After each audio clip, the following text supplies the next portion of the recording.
Hello everyone and welcome all on Chemistry Study channel Chemiluminescence. In this video, we'll study a topic laws of chemical combination from unit number 1, some basic concepts of chemistry from a revised syllabus of Maharashtra State Board for standard 11th. Then let's see what is chemical combination. Chemical combination is a process in which the elements combine with each other and form a compound. Chemical combination अशी process आहे जिच्यामध्ये वेगवेगळे elements chemically combine होतात आणि त्याच्यापासून एक नवीन compound form होतो. या प्रोसेसला केमिकल कॉम्बिनेशन प्रोसेस म्हटलं जातं. And this process is govern by 5 basic laws. या प्रोसेसला 5 बेसिक लॉ गव्हर्न करतात. And the knowledge of this laws is known before the discovery of molecular formula.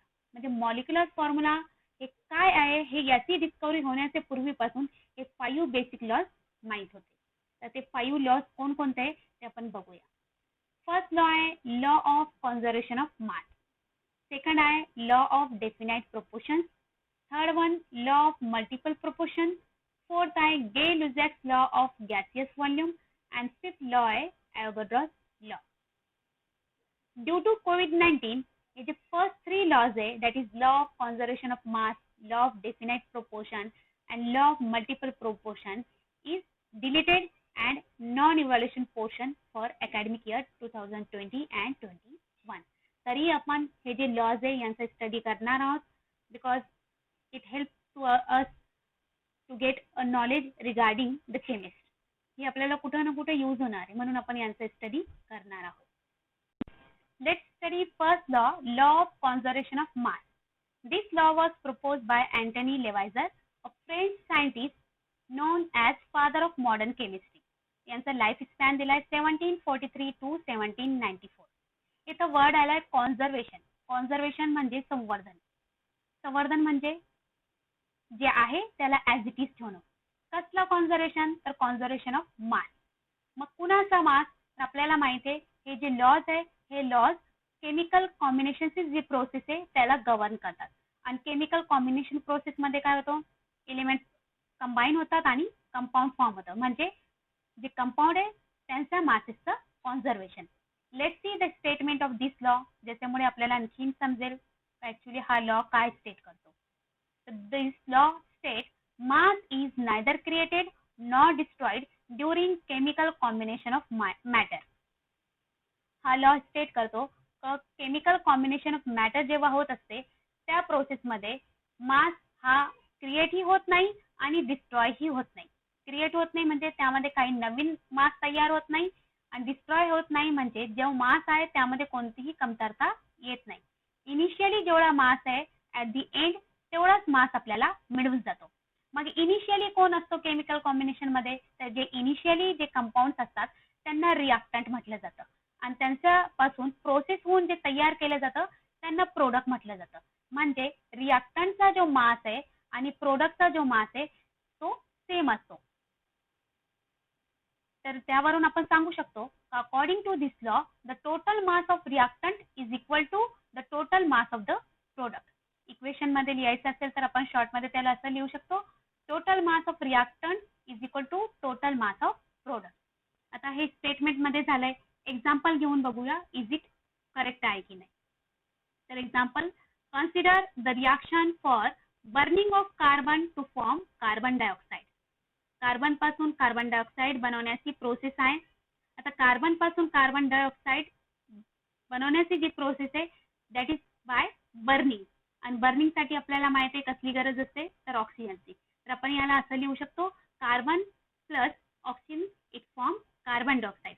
Symbolically कार्बनचा symbol C आहे, ऑक्सिजनचा symbol O2 आहे आणि कार्बन डायऑक्साईडचा फॉर्म्युला आहे CO2. म्हणजे कार्बन जेव्हा ऑक्सिजन बरोबर कंबाईन होतो त्यावेळेला कार्बन डायऑक्साईड हा फॉर्म होतो. आता यांचे मासेस जे आहे ते आपल्याला बघायचं आहे whether it is equal or not. जो कार्बन आणि ऑक्सिजन आहे ज्यांच्यावरती प्रोसेस होत आहे त्यांना रिॲक्टंट म्हटलं जातं आणि जो नवीन फॉर्म होत आहे त्याला प्रोडक्ट म्हटलं जातं. मग बघूया रिॲक्टंटचा मास आणि प्रोडक्टचा मास सेम आहे की नाही. तर कार्बनचा मास आहे 12, ऑक्सिजनचा मास आहे 16, बट इथे 2 ऑक्सिजन असल्यामुळे आपण 16 ला मल्टिप्लाय बाय 2 करणार आहोत आणि जो कार्बन डायऑक्साईड आहे प्रत्येकाचा जो मास आहे तो सेपरेट सेपरेट घ्यायचा आणि त्यांची ऍडिशन करायची. म्हणजे कार्बनचा मास 12 प्लस 2 ऑक्सिजन आहे 16 प्लस 16 आणि यांची ऍडिशन करून चेक करायचं. आता 16 multiplied by 2 is equal to 32. 32 plus 12 हे होतात 44. इथंही 44 येतात आणि इकडेही 44 येतात. म्हणजे रिएक्टंटचा जो मास आहे तोच मास कसला आहे, प्रोडक्टचा मास आहे. Then the sum of masses of carbon and oxygen, that is reactant, is exactly equal to the mass of carbon dioxide, which is a product, and this is in accordance with the law of conservation of mass. कोणतीही reaction घेऊन तुम्ही हा try करू शकता. Balance reaction असायला पाहिजे. फक्त त्या बॅलन्स रिएक्शनला घेऊन त्यांचे मासेस पुट करा, त्यांचे समेशन करा आणि चेकआउट करा तर जेवढा रिएक्टंटचा मास आहे तेवढाच प्रोडक्टचा मास येत की नाही. Next law we'll study is a law of definite proportion. This law was given by a French chemist Joseph Proust. Proust worked with two samples of cupric carbonate, one of which was naturally occurring and another was prepared in a laboratory. After studying this on these two samples, he found that the composition of elements present in both the samples of cupric carbonate was same as shown below. म्हणजे Proust यांनी cupric कार्बोनेटच्या 2 सॅम्पलचा study केला. त्यापैकी एक जो sample होता तो naturally occurring होता, तो नेचर मधून आयसोलेट केलेला होता आणि दुसरा जो सॅम्पल होता तो सिंथेटिक होता, म्हणजे तो लॅब मध्ये प्रिपेअर केला गेला होता. आता क्युप्रिक कार्बोनेटचा फॉर्म्युला आहे CuCO3. म्हणजे यामध्ये असणारे जे एलिमेंट आहे तो एक कॉपर, कार्बन आणि ऑक्सिजन. तर त्यांनी जे स्टडी केलंय तर यामध्ये असणारे जे कंपोजिशन्स आहे म्हणजे कॉपर, कार्बन आणि ऑक्सिजन यांचा पर्सेंटेज त्यांनी फाउंड केला. तर नॅचरली जो सॅम्पल आहे त्यामध्ये किती पर्सेंट कॉपर आहे, किती पर्सेंट ऑक्सिजन आहे आणि किती पर्सेंट कार्बन आहे. सिमिलरली जे सिंथेटिक सॅम्पल होता त्यामध्ये सुद्धा सिमिलर स्टडी केला. कार्बन, ऑक्सिजन आणि कॉपरचा पर्सेंटेज फाइंड आउट केला. आफ्टर स्टडी त्यांचे असं लक्षात आलंय की जे नॅचरल सॅम्पल आहे त्यामध्ये असणारे एलिमेंटचं कंपोजिशन आणि सिंथेटिक सॅम्पल मध्ये असणाऱ्या एलिमेंटचं कंपोजिशन एक्झॅक्टली काय आहे, सेम आहे. यावरून त्यांनी एक लॉ स्टेट केला, त्याला लॉ ऑफ डेफिनाइट प्रोपोर्शन असं म्हटलं जातं. Then the statement of this law, the law states that any pure compound always contains the same elements in a definite proportion by weight irrespective of its source or method of preparation. हा law काय सांगतो की कोणताही pure material जर आपण घेतला तर त्यामध्ये असणारे जे कंटेंट एलिमेंट आहे ते नेहमी सेम असणार आहे आणि एका डेफिनाइट प्रोपोर्शन मध्ये असणार आहे. वेटच्या डेफिनाइट प्रोपोर्शन मध्ये कुणाचाही वेट जास्त किंवा कमी त्यामध्ये नसणार आहे. सगळ्यांचा वेट हा सेमच असेल. इररिस्पेक्टिव्ह म्हणजे कशावरती ते डिपेंड नसणार आहे, सोर्स और मेथड ऑफ प्रिपरेशन, ते कुठून आणले गेले किंवा कोणत्या मेथडने ते बनवले गेले यावरती ते डिपेंड नसणार आहे. याला आणखी सपोर्ट केला गेला by studying a different sample of water. Pure water जर म्हटलं तर आपल्याला माहिती आहे त्याचा फॉर्म्युला आहे वॉटरचा H2O. कोणताही वॉटर घ्या, जर आपण म्हणत असतो की it is a pure water then the formula is H2O, ज्याच्यामध्ये 2 हायड्रोजन असतील आणि 1 ऑक्सिजन असेल. असं असतं, कोणी म्हणेल आमचं वेल वॉटर प्युअर आहे आणि त्यामध्ये 1 हायड्रोजन जास्त आहे. कोणी म्हणेल नाही आमचं टॅप वॉटर जास्त प्युअर आहे कारण त्यामध्ये 2 ऑक्सिजन आहे आणि 2 हायड्रोजन आहे. That not possible, because pure water जर म्हटलं तर त्यामध्ये 2 हायड्रोजन आणि 1 ऑक्सिजन असते. And the amount of oxygen is 88.81% by weight and the amount of hydrogen is 11.19% by weight irrespective of source. तो कुठून आलाय, वेदर तो वेल वॉटर आहे, टॅप वॉटर आहे, रेन वॉटर आहे याच्यावरती तो डिपेंड नाही. तो जर प्युअर वॉटर असेल तर त्याचा फॉर्म्युला H2O आणि त्यामध्ये असणारे ऑक्सिजनचा अमाउंट 88.81% आणि हायड्रोजनचा amount 11.19%. Hello everyone and welcome all on chemistry study channel Chemiluminescence. In this video we'll study a topic laws of chemical combination from unit number 1, some basic concepts of chemistry from a revised syllabus of Maharashtra State Board for standard 11th.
First example आहे hydrogen combines with oxygen to form two compounds namely water and hydrogen peroxide. Hydrogen हा oxygen बरोबर combine होऊन दोन compound form करतोय. एक आहे water आणि दुसरा आहे हायड्रोजन परऑक्साइड. यांचे इक्वेशन्स बघूया. Hydrogen combine with oxygen it gives water. Hydrogen formula दिलाय H2, ऑक्सिजन O2 आहे बट आपल्याला वॉटर फॉर्म करायचं आहे. जसं फॉर्म्युला आहे H2O. वॉटर मध्ये एकच ऑक्सिजन असतो म्हणून इथं हाफ ऑफ O2 घेतलाय आपण. हाफ ऑफ O2 म्हणजे O. यांचा मास जर बघितला तर it is 2 gram of hydrogen combined with 16 gram of oxygen gives 18 gram of water. Similarly, hydrogen combined with oxygen gives hydrogen peroxide. But this time H2 is combined with O2. It gives H2O2. तर H2 चा मास आहे 2 because एका हायड्रोजनचा मास असतो 1 तर इथं दोन hydrogen असल्यामुळे 2 ग्राम आपण घेतलाय. एका ऑक्सिजनचा मास असतो 16 म्हणून इथं 2 ऑक्सिजन असल्यामुळे 32 ग्राम घेतलाय आणि हायड्रोजन परऑक्साइडचा मास कॅल्क्युलेट केलाय 34 ग्राम. तर that means 2 gram of hydrogen combined with 16 gram of oxygen form water and 2 gram of hydrogen combined with 32 gram of oxygen form 34 gram of hydrogen peroxide. Imagine करा this hydrogen is A element and oxygen is a B element. तर हा जो बी element आहे यांच्या मासेसचा जर आपण ratio find out केला तर यांचा मास काय 16 अँड 32. 16 to 32 चा जर रेशो आपण फाइंड केला it will be 1:2 and we know that this is a simple whole number. हे पूर्ण संख्या आहे आणि स्मॉल संख्या आहे. सेकंड एक्झाम्पल बघूया. Nitrogen combines with oxygen to form two compounds namely nitric oxide and nitrogen dioxide. Nitrogen हा oxygen बरोबर कंबाईन होऊन दोन कंपाउंड फॉर्म करतोय. एक आहे नायट्रिक ऑक्साइड आणि दुसरा आहे नायट्रोजन डायऑक्साइड. दोघांचेही फॉर्मेशनची इक्वेशन्स इथे दिलेली आहे. तर नायट्रिक ऑक्साइड फॉर्मेशनसाठी 14 gram nitrogen combined with 16 gram of oxygen form nitric oxide and 14 gram nitrogen when combined with 32 gram of oxygen it forms nitrogen dioxide. इथं half of N2 half of O2 असं दिलंय because nitrogen, oxygen, hydrogen हे diatomic molecule. Di means 2 and त्यांच्या molecule मध्ये दोन atoms असतात. त्यांना इथं जरी आपल्याला एकच नायट्रोजन लागत असलं तरी इथं N असं लिहू शकत नाही आपण किंवा एकच ऑक्सिजन लागतंय म्हणून आपण O लिहू शकत नाही. त्याच याला हाफ ऑफ N2 किंवा हाफ ऑफ O2 लिहिलंय. आता N2 चा हाफ म्हणजे काय असणार आहे N. O2 चा हाफ म्हणजे काय असणार आहे O. तर इन दिस वे याला लिहिलं जातं. तर 14 gram nitrogen combined with 16 gram oxygen gives 30 gram of nitric oxide and 14 gram nitrogen combined with 32 gram of oxygen form 46 gram nitrogen dioxide. इधर suppose this one is A element तर हा बी element आहे. आता हा जो बी एलिमेंट आहे यांच्या मासेसचा जर आपण रेशो फाइंड आउट केला दॅट इज 60 to 32 चा जर आपण रेशो फाइंड आउट केला it will be 1:2 and again this is in a simple whole number. आणखीन काय एक्झाम्पल्स तुम्ही बघू शकता that is the carbon dioxide and carbon monoxide formation from carbon and oxygen. तर यांचा रेशो फाइंड केला तर it will be in a 1:2 proportion.